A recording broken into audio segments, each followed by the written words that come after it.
Welcome to the segment. We are coming to you live from the Northern Territory, Darwin, at the world-famous Oka Teppanyaki. And here's our live studio audience going to give me a great big round of applause. Hey, we're all great advocates of the Northern Territory. We're all involved in business or leadership in some degree. I've got three people next to me that I'm great fans of. This man used to be my neighbour, Mr. Matt Cunningham. He is the political correspondent, the chief, I read on your bio, the chief political advisor to Sky News, a great friend, and he's also the sex symbol, the male sex symbol on the panel here. We've got Denise Bowden. Denise Bowden is the CEO of the Yothu Yindi Foundation, also the director of the Grahame Festival. And incredible story up here, what she's achieved out in that area, and she's made changes all around the planet that I'm really keen to try and get to. So welcome, Denise. And also Mr. Grahame Webb, who's a great fishing buddy of mine. A lot of stories. He normally eats the bait when we go fishing, but we won't get into that. But he's a professor, he's a doctor. He has also been charged with the title of restoring the crocodile population here in the Northern Territory. He's the founder of Crocodilus Park. Ladies and gentlemen, these are three rock stars in the Northern Territory. Would you make them please welcome? All right. Matthew, let's start with you, mate. We won't get into politics, but we just went through an election. How did we go? How did we go? How's ever throwing someone under the bus to start off with? How did we go? Well, we don't know yet. To right be honest, up, right Chris, up there. To be honest, Chris, we don't know because we're still counting votes, and we don't know whether the Labor government's going to be retained with a one-seat majority or whether it's going to end up with 16 seats. So that is a story in itself. I think there's some issues I think that have arisen about how votes are counted here in the Northern Territory, and that'll be assessed after this election's done. One thing I think that we've learnt from this election is that there is now a serious divide in the Northern Territory between Darwin, basically, and the rest of the Northern Territory, and you see that play out in the results. If you look at Darwin's northern suburbs, you've got a situation where 70% of people in those suburbs are voting for Labor and 30% are voting for the CLP. And I think a lot of that is to do with the situation we now have with the public service. We have a large and growing public service. I think there's about 21,500 public servants now. That number's been growing over the past couple of years, even though the government knows it's an issue and has implemented a freeze that didn't work and a cap that didn't work. Those numbers continue to grow. And then during an election campaign, they play to that public service. They gave public servants a pay rise 3 weeks out from the election, even though we're in the greatest economic crisis we've faced since the Great Depression. And on the other side of politics, you have the CLP that's not willing to criticise the government over these things. In fact, the first thing that Leah Finocchiaro did when she became the leader of the CLP was assure people that she wouldn't touch the public service. So I think you're seeing that divide play out. There are people in Darwin, for instance, whose jobs have never been more secure or better paid, who are looked after by a government that says that we're not going to do anything about that. They do have a budget situation though, and they know that one of the biggest issues is the size of that public service. They know it's unsustainable. They've got their own internal review that tells them that and tells them that they need to do something about it. So, I don't think it mattered who won or lost this election. That was going to be a big issue going forward, and I think it's going to be one of the great challenges now for the Gunner government over the next 4 years. So did you learn anything? I'll tell you one thing I definitely learnt, and that was that the opposition to fracking in the Northern Territory might be very loud, but I don't think it is nearly as severe as those advocates make out that it is. I mean, we were told, that more than 80% of people in the Northern Territory oppose fracking, and that a lot of those people are strongly opposed to fracking. And yet, pretty much in all but one or possibly two seats, people are going to have voted for a party that supported fracking and did so hands down. Look at even, where we live in Nightcliff, which would be the greenest area in the Northern Territory. Yep. And a Labor member who's part of a pro-fracking government is going to be returned with about 75% of the two-party preferred vote, even though there was a strong campaign by the Greens and by Territory Alliance. And the other thing, obviously, that we've learnt is that Territory Alliance was a flash in the pan, and that if you're a political party and you try to stand for everything, you end up standing for nothing. Well, talking about standing, Denise, Wikipedia describes Grahame as Australia's largest Indigenous cultural gathering. Now, I don't know if that's what we would all understand, but it's much more than that. I've worked out there behind the scenes for 9 years, and it's much more than a Indigenous gathering. How would you describe Grahame? It's pretty hard to put into words, to be honest. I've been at this game for 10 years, and with you, Chris, who have also come on this journey, as have you, Matt. It's been a very difficult ride, very interesting, and it's changed significantly in that period of time. So we've been very active in making the festival very Northern Territory flavoured, because we all know the NT is just gold. We also know that the people out in Arnhem Land are also very, very different from, say, Melbourne, somebody in Melbourne. We've been able to extract a certain sort of a flavour to the Grahame Festival, which has been a very large selling point to our market in Sydney and Melbourne. We're seeing quite a lot of corporate Australia wanting to come and know more about the Northern Territory and some of the Indigenous affairs issues that are happening here, which, again, are very different from interstate. So the festival is not just a festival as in, come and have a kind of rock concert or come and have a youth forum. It's very, very diverse. So as Chris mentioned today, we get Governor-Generals and politicians and political wannabes and all sorts coming to our events. So in terms of managing the personality of the Grahame Festival, it's been horrifically difficult, I would say. Totally enjoyable because you can't pick and choose how it kind of moves sometimes. You can't pick and choose who you're working alongside. And it's very much all boots in, make this event happen and let the Territory shine. So Matt might be able to answer this. Why do the heads of states and prime ministers want to go to this? What is it about Grahame that all of a sudden in the last 6 or 7 years there's been this turn where everyone wants to come to Grahame from a political standpoint? Is that wrong? Well, I think, Denise will correct me if I'm wrong, but it is where the great political debate in Indigenous affairs takes place. It's very different to, say, the Barunga Festival, which is all about dancing and music and sport. I mean, this is the pointy end of political discussion, and it's great to cover because it gets really, really fiery and really heated, and people are really passionate about what they're talking about. One thing I find frustrating when we talk about Indigenous affairs in this country is there seems to be this idea that we're going to have this bipartisan approach to Indigenous affairs and everyone's going to agree on everything, and every time we do that, nothing seems to happen. What I love about Grahame is that these people get there in that forum and they really duke it out, and you see that people have these, in some cases, polar opposite opinions on the same issue, but they're all trying to get to the same goal, which is to improve the living standards of Aboriginal people, which I think is, I think we could all agree one of the great shames in the Northern Territory is that we enjoy this magnificent lifestyle here in Darwin, and you see people in some of these remote communities that live in third world conditions. Yeah. And I just might add, you're quite correct, Matt. I also think that there has been a shift in terms of being able to have a conversation about Indigenous affairs over the last 6 years. You can see at a national level that there is a fundamental shift that's moving forward. We're trying to do it respectfully and engage everybody along the way. And, a sparring match at the Key Forum is gold. It's gold. It should happen. It should happen more than what we're seeing it happen at a national level. We shouldn't be afraid to have a conversation about these issues because it affects all of us, whether we're black or white. And I think the other thing for me, I have seen Indigenous people really want to step up and own some of the conversation. And you should listen because they've got some amazing and important pieces of information to share. Yep, good. Dr. Grahame, I was at the NT Hospitality Awards and I was tapped on the shoulder, and a gentleman, a very successful businessman, said to me that you are without doubt probably the smartest person that he knows in the Northern Territory. But let me ask this, how does the professor, the doctor, be the only person that I know that's been bitten by a crocodile? How does that You're happen? Fascinated with that story, aren't you? If it wasn't for the work health and safety regulations, we'd take you out and you could experience it yourself.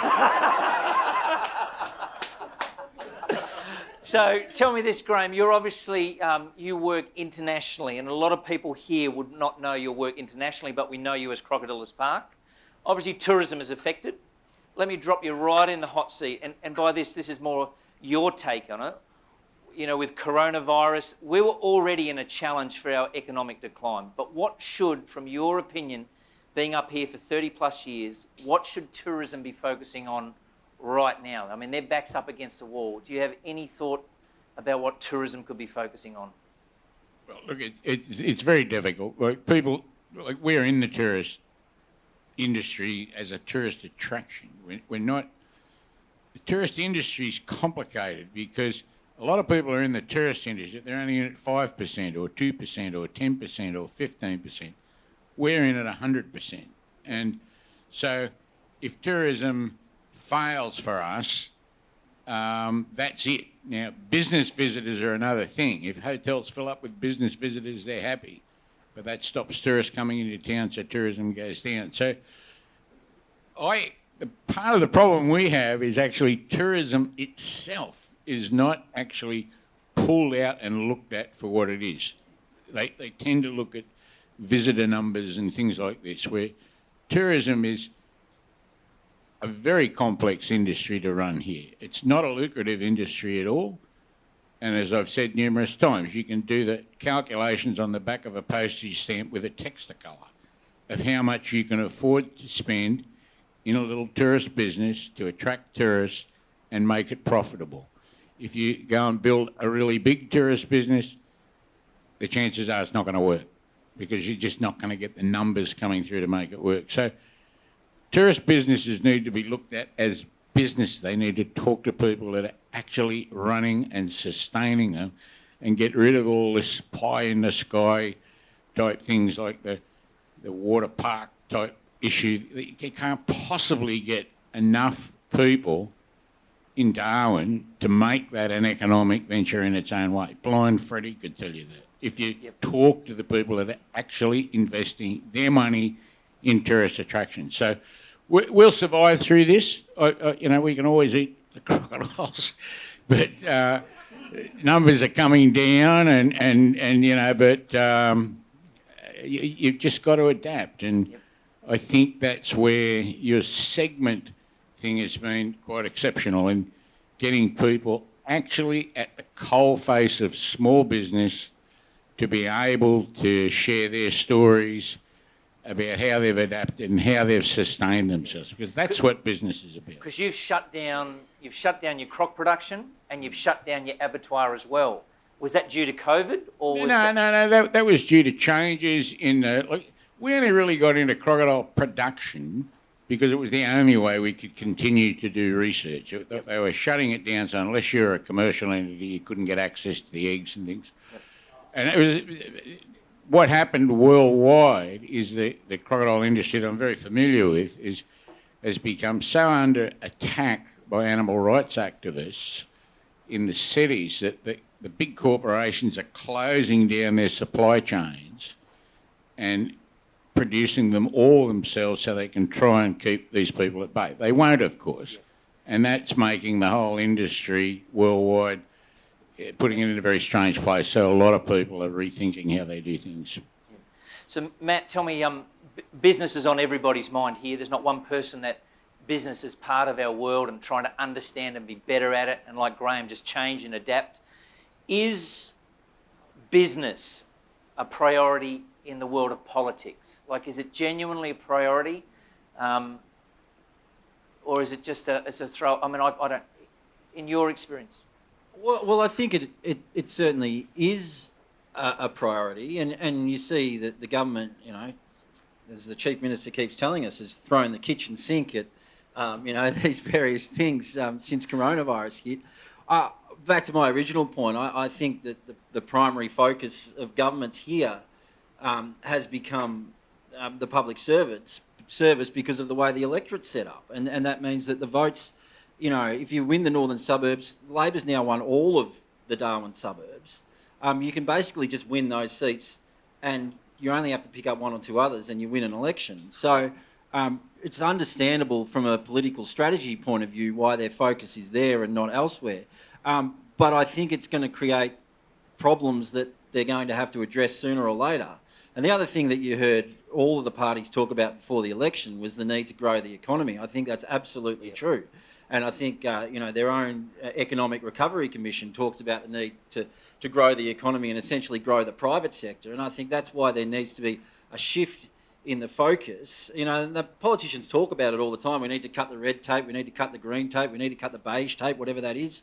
And yet it never seems to happen. It always seems to get worse and worse and worse. And I think for business, that's something that's really, really frustrating. So the challenge is going to be now, because if they can't do that now, well then, we're reaching a situation here where things are unsustainable, and we're going to get to a point where it's going to require some kind of intervention, possibly from the Commonwealth, to keep the Northern Territory going. Now, they need to come up with a way to be able to allow businesses to do business. One stat that sticks in my mind that I think is a sort of indictment on the Northern Territory is there was a mining company that was restarting exploration in Central Australia in the Tanami, and they put a statement that they put to the Australian Stock Exchange, and it says, to get the average time it takes to get an exploration approval in Western Australia was 256 days, and in the Northern Territory it was 4.5 years.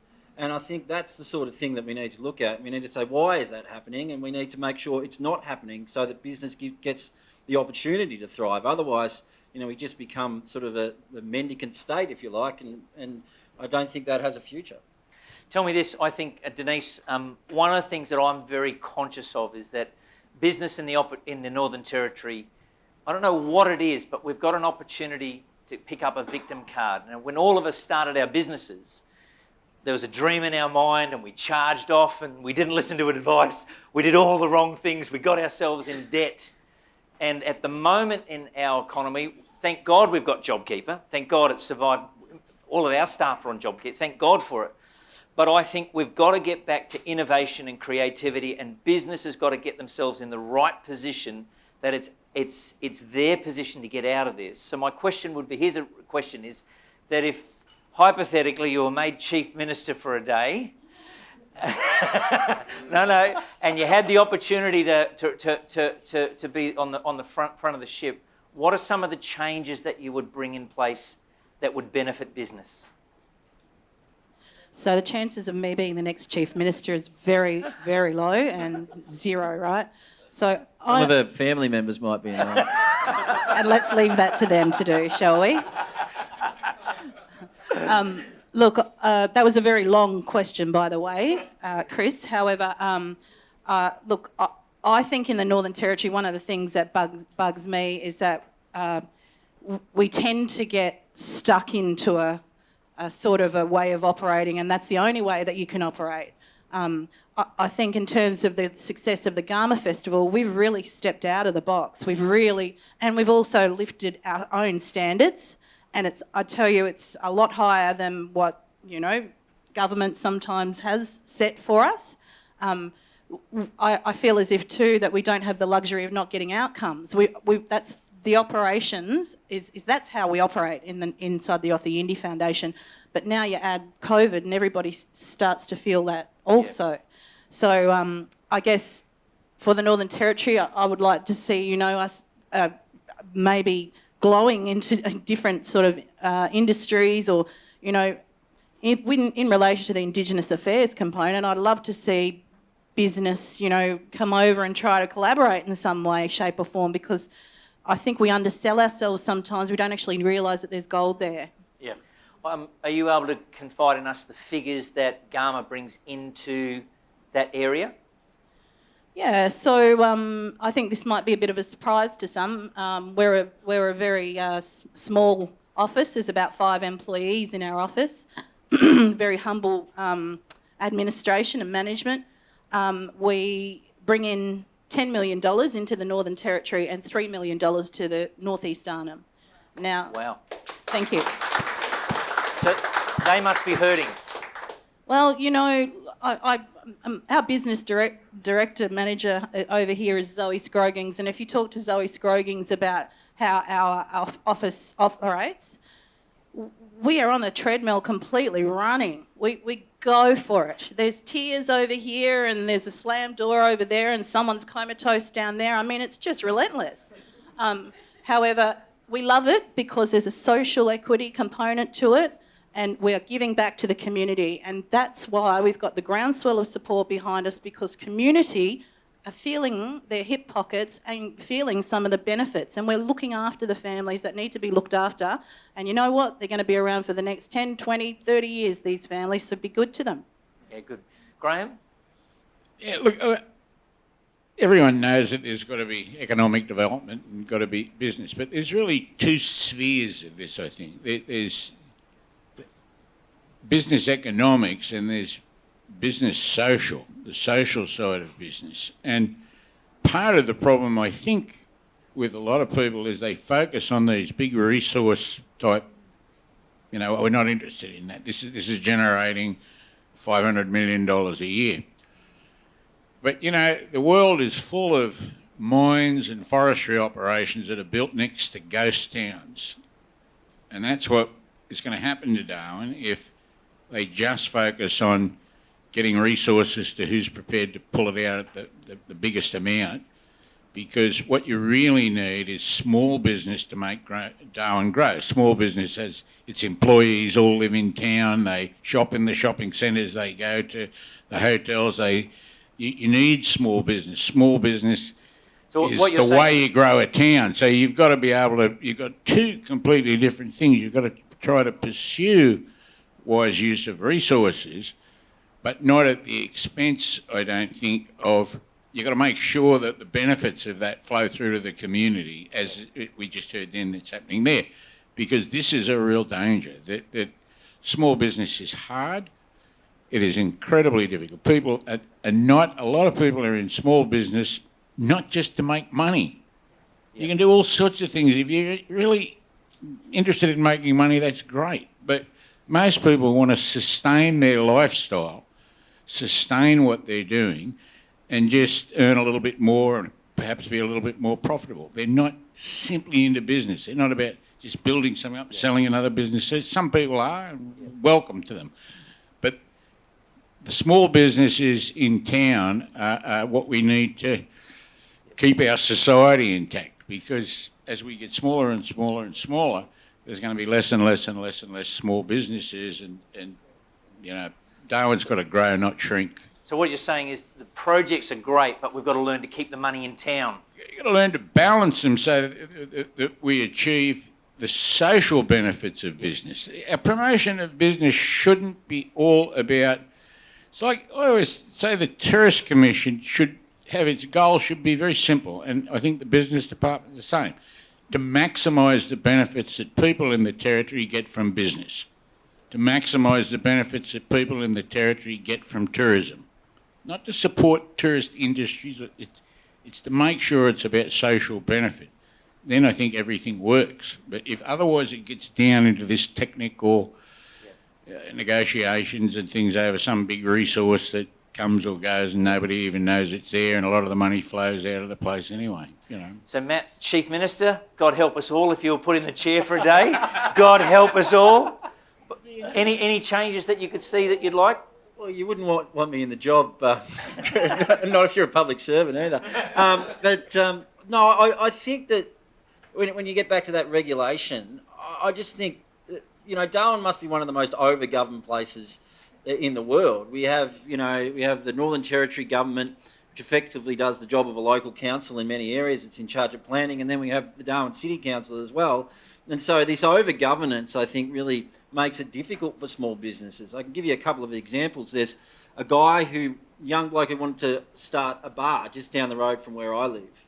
And it took him 9 months by the time he jumped through all the legal hoops, and every person who lives, within a 5K radius was given the opportunity to object, and he had to respond to every one of these objections, and he had to get ticked off by the Alcohol Commission and by the council and by everyone else until he finally gets his bar up and running. And, opening night, there's, so many people, who want to show up there, that there's a line out the front. And yet I think the problem we've got in this town is that the squeaky wheel just gets, not just the oil, it gets, the whole bucket thrown on top of it. Another example of a cafe, I know of, where he'd had chairs and tables out the front for 10 years. He applied for a liquor licence. then withdrew the application for the liquor licence because he'd applied for the liquor licence.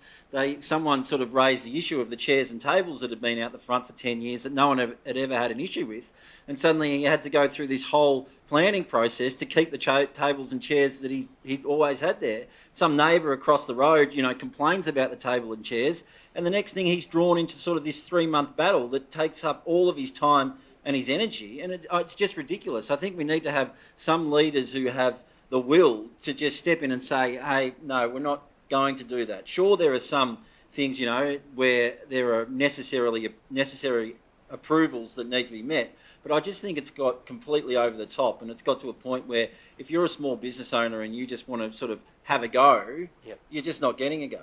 Emil had a great question. If you can take the microphone down to Emil for me, Alicia, down the back there. Yeah, so I suppose we hear a lot about oil and gas and mining and agriculture and tourism. We don't really speak much about defence, and we live in a town where the main airport's a military airport. We're hearing that Matt's going to talk about the port, and potentially, government's talking about taking that back because it's got military significance. Tyndall, another Air Force base, growing exponentially.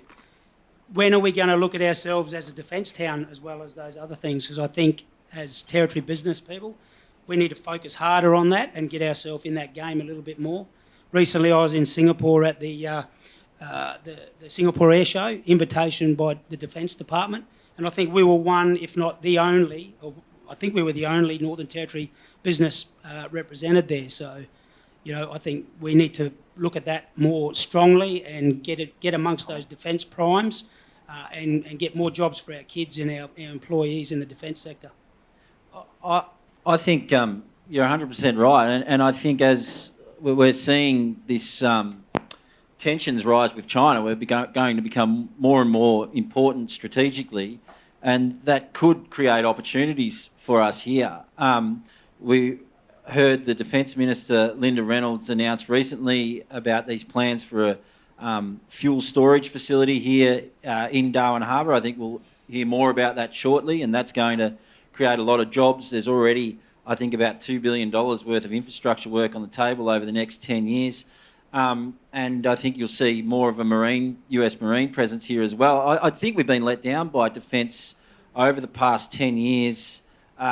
In some ways, the number of Australian defence personnel based in the top end has actually been falling, and the 7 RAR shifted south to Adelaide. Now, I don't know why you would want a unit like that based in Adelaide unless you thought you were going to be invaded by Antarctica. So I think that's something that is going to have to be addressed, and I think there's work underway to address it. But yeah, I think defence has played a huge part in the Northern Territory and will be even more important in the years to come. Any other questions, and we'll call it to a close. There's one more question at the back there, Mr. Arthur.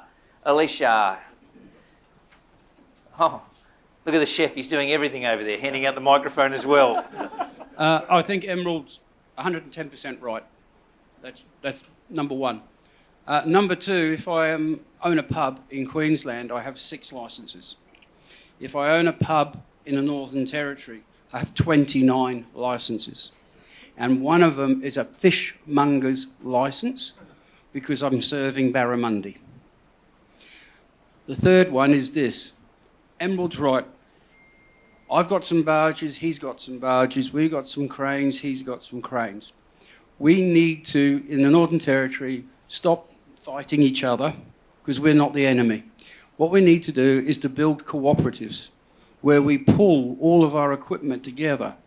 So we have a cooperative that has cranes, barges, sandblasters, all the other jewellery that the military want.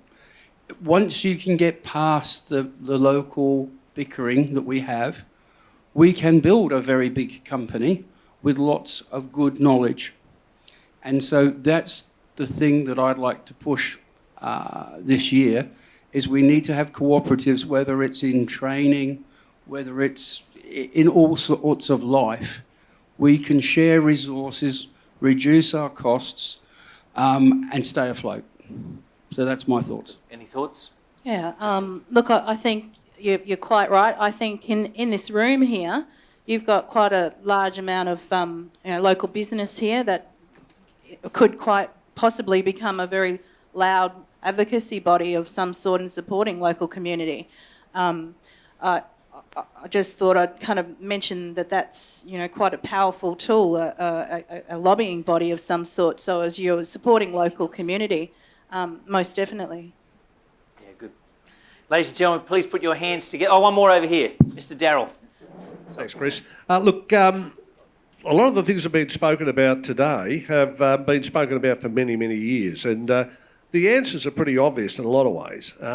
Obviously, the movement of the military to the south, it's a politically driven process because we're going to have to deal with working in this part of the world eventually, someday, or if we aren't, we've got to be prepared for it.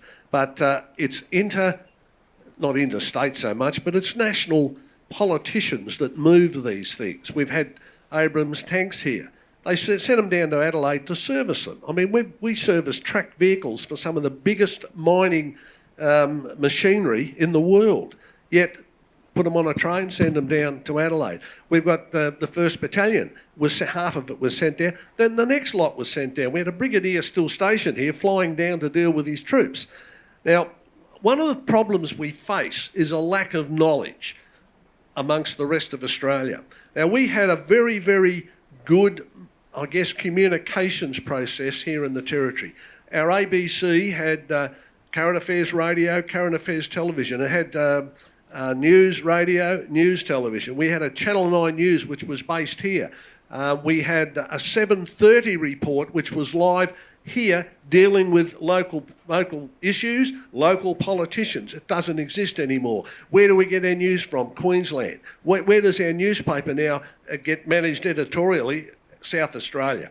I mean, if it wasn't for Sky, there'd be no knowledge about the Northern Territory going south. So people down south think we're a backwater with no capacity. We've got great capacity. We've built things, working as teams, we can do things. But where do we send the knowledge? And this business about people taking hotel rooms and things like that, one of the worst things that's happened here has been fly in, fly out. It is absolutely disgraceful that we put up with it, yet we are. Now, once upon a time we didn't, and there are ways and means of stopping it. You can stop it with taxation processes. Payroll tax is just a good example. But who's got the gonads to do it? We should be saying, let's do it. We should have information going out through our local news services, talking about these issues and coming up with the answers and saying, righto, let's get down, knock on the doors down south. I saw something the other day. We've got Qantas stacking their aircraft in the Mojave Desert in the US. Fantastic. What have we got in Alice Springs? We've got Etihad Airlines, we've got Singapore, we've got Silk Air, we've got 380s stored in Alice. How much does it cost just to dust them down? It's about 680 million a year. Why are we doing that? But we should be up there talking about it. We can talk about it here, but we need to sort of get the answers together, and we need to use local media to get it out to people so they understand what's going on and they understand there are solutions. We don't have to have government spending money to do things. We've got to get investment here. And the Chinese port's a good example. We can't shy away from Chinese investment. We're going to shy away from Chinese loans. We don't let them lend us money to do things, but we let them invest. And the port's a good example. It's an Australian company, 80% owned by a single Chinese and 20% owned by the Territory. Controlled through Australia, ASIC, all those rules, taxation rules, immigration rules, all the issues that, the Fair Work Act. So they can't hire people, do their own thing. It's a business managed by the Port Authority. So we need to get that knowledge out so we can stand up and say to the rest of Australia, wait a minute, this is an investment, the same as English, American, whatever. So we need to talk about and then communicate. We can't communicate with our own community. So I'd just like to know, anyone like to give us a bit of a view on that issue? Mate. All yours, Matt. Well, I think, and I do have to be quick, but I think Darryl hit the nail on the head, and Darryl's been around for a long time and worked in the media here for a long time. There's issues in the media, Darryl, as you know, because our business model has been decimated by the internet, like many other businesses have. So, you know, when I started at the NT News 13 years ago, you know, there were, 25 reporters, there was an editor, 2 deputy editors, a Sunday editor, a chief sub-editor, 12 sub-editors under that chief sub-editor. You know, now, the numbers are far fewer and the people are less experienced because the business model just isn't there anymore. So it's difficult, it really is. And I think those of us who work in the media are probably working harder than we ever did. I'm having to do the bolt out of here in a minute. But your point is absolutely right and an absolutely valid one. I think the point you make about the Port of Darwin is a really good one. I mean, I'm sick of this story that comes up a couple of times a year now that says, oh, we're going to take back the port, and it gets turned into this sort of, great discussion about, national sovereignty and whatever else. People don't understand what happened with the port deal. And you get these federal politicians who say, oh, we need to take the port back. Well, the federal government had ample opportunity and were asked several times to invest money into that port and refused to do so. And now they complain about the fact that a commercial arrangement was entered into that was beneficial to the Northern Territory. So I think, I can't criticise a single word that Darryl says there. I think he's on the money. Darryl, I agree with everything you said, but one of the strange parts about the Northern Territory is because we're so isolated, there's a perception in distant parts of Australia as to what we're about. Sometimes it's good, sometimes it's bad. So we're being in a remote area where very few people really visit. When people do visit, we should really make sure they absolutely love the place. We should be, every tourist that comes from down south should go back an ambassador. You've got 2 choices. They're going to go back an enemy or go back an ambassador. And so they're the types of things that, because the perception is there, whichever way you cut the cake, you can't change it. You mightn't like it, but you can't change it. You've got to work out a way of getting people to absolutely love Darwin and be ambassadors to it. And I say that from one time I spent 10 years trying to defend Cuba internationally in a sea turtle issue.